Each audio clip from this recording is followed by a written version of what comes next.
global happenings today. We communicate, we analyze global news. Stay tuned. Hello, beautiful people. Welcome to Global Happenings today. Yes, the list is already out. For some of us who don't know, those who made the 13 safe list, go to our playlist, you get the full details there. But right now, there seem to be a lot of meetings going on, both in the southwestern region and southeastern region for their consensus candidate, if there will be anything like that. Judging the fact that every man here is a king, every man here wants to rule. Well, Shettima have decided to throw a subtle shade at the vice president. I wonder why he had to do that. Calling him an ice cream man? My God. In a moment, you're going to find out all that and all the juicy details and what some of them have settled on for waiting ahead of June 6th. But before we go to the news proper, like you subscribe to our channel by clicking on the red subscribe button. Beside it, you will see a bell notification icon. Please go ahead, click on it to get notified as soon as we update our channel on YouTube. Well, a former governor of Borno State, Senator Cream-Shettima, has said despite the good personality of the vice president, Yemi Osinbajo, he is unfit to win the 2023 presidential elections. Shettima, who is representing Borno Central Senatorial District, spoke when he appeared on Channel's television program. According to him, the vice president, who is one of the presidential aspirants on the platform of the All Progressive Congress APC, cannot defeat the People's Democratic Party PDP candidate Atiku Abubakar. The lawmaker claimed that only the national leader of the ruling party, Bola Tinubu, is capable of winning the election come 2023. He said, and I quote, "Nobody has ever doubted the competence of Professor Osinbajo. But we believe that in terms of intellectual capacity and someone who is capable of winning the election is Bola Tinubu. We need someone who can match and even overshadow the PDP candidate, Atiku Abubakar. Osinbajo is a good and nice man, but nice men do not make good leaders. Nice men should be selling ice cream." My God, what a terrible shade. But of course, the Southeast consensus candidate or Southeast aspirant for APC have decided to meet. Same with Southwest. All right, let's start with what's happening in Southwest. Well, according to the news, the ruling All Progressive Congress presidential aspirant from the Southwest are expecting to hold a final meeting in Abuja today, which is Saturday, to decide on the way forward.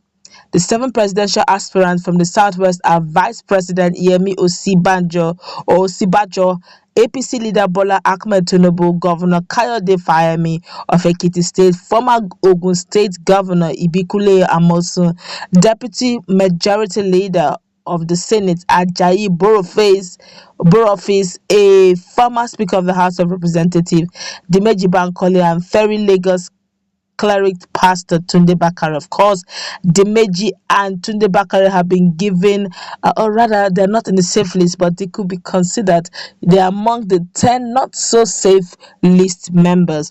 But of course, all also expecting at the meeting are governors Babajide Sanwo-Olu, that will be in the meeting as well, of Lagos State, Dapo Abiodun of Ogun State, Boyega Oyetola of Osun State, Rotimi Akeredolu of Ondo State. All these are sitting governors of Southwest. Then some ministers of Southwest extraction are also expected to attend the parley. The meeting would hold at the Abuja home of a former governor of Ogun State, Chief Olusegun Oshoba, around 8 p.m. today. Impeccable sources said that the discussion will border on Southwest unity and reach a possible consensus. One of the aspirants who wishes to remain anonymous said, "We will all be meeting at Chief Oshoba's home by 8 p.m. in Abuja. Everyone is expected to be present. We will all sit together and discuss the need to ensure that Southwest gets the ticket. However, all of us will be asked to be truthful with one another and see who among us has the best chance of winning the primary. Then if anyone is willing to step down to boost the chances of Southwest, then this will be encouraged." Intense lobbying by some northern governors to ensure that APC gives its presidential ticket to a northerner had unsettled the Southwest bloc of the party. This was said to have caused Tinubu's outburst at a meeting with Ogun State delegates on Thursday, where he insisted that APC must give its tickets to a Yoruba man and that he must be the favored candidate. Of course, for Southeast Bloc, the closed-door meeting of the Southeast aspirant of the All Progressive Congress to decide on a consensus candidate for the region ended abruptly on Friday following what they heard about the 13 presidential hopefuls that was to be the standard screening committee if they had passed, and they have already anyway. The list is out. Chairman of the screening committee, John Oyegun, has submitted the much-awaited report of the exercise to APC national chairman. And in attendance, the shocking report disrupted the meeting of the Igbo aspirant, which, just like the Southwest counterpart, have been meeting to influence APC into zoning the ticket to their region. In attendance were embattled former Minister of the State for Education, Emeka Nwajoba, former Imo State Governor, Senator Rogers Okorocha, the only APC female in the race, Mrs. Uju Ken Ohananye, former Senate Speaker Ken Namani, former Minister of Science and Technology Obonnaya Onu, Iko Basimoleku, and Ebonyi State Governor Dave Umahi.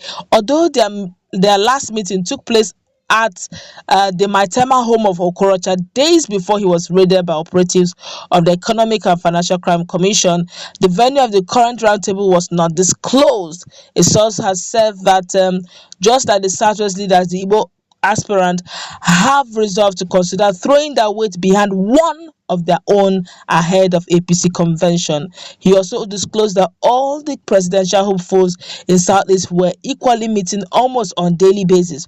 Ohaneye, who also confirmed the report on the phone chat, disclosed that they could no longer carry on with the consensus talk after they read the screening report in the news. No, we could not continue the meeting because of the breaking news. We heard about the new list talking about some disqualified aspirants. Whatever we have to do, we first need to find out who have been disqualified, she said. Meanwhile, report says that the president have done the needful. Well, this is quite interesting. This is good to note that everybody is sitting up. If you watch very well in the 13 list of those acceptable, I think Lawan is the only northerner thereabout. Yeah, no, I think two, which means it has streamlined northern blocks to one person. So all votes of about 1,000 or so 2,000 delegates will be going to, if of course they don't do their mathematics well. In fact, the whole thing is getting very interesting. The South is thinking of breaking their vote into two. The Southwest is thinking of hoping to get one consensus candidate. The question is, who will step down? We all know that VP Osinbajo is thinking or wants also to become the president. Bola Ahmed Tinubu already is actually his lifeline. He wants to become the president of Nigeria. Now, who will step down for which? Yemi is also there. We don't know if he's going to be willing to step down for anyone, but that's a tough call for them in Southwest. But for Southeast, already the screening list have already shortlisted it for them already. The likes of Okorocha is out. He didn't make the 13th screen safe list, so definitely he'll be pulling his weight for someone. The question is he going to be Nwajoba because he made the list, or would it be David Umahi? Whatever the case is, we're going to find out on May 6th who will carry the day. That's what's going to wrap it up. Let's meet in our comment section. Also, take two.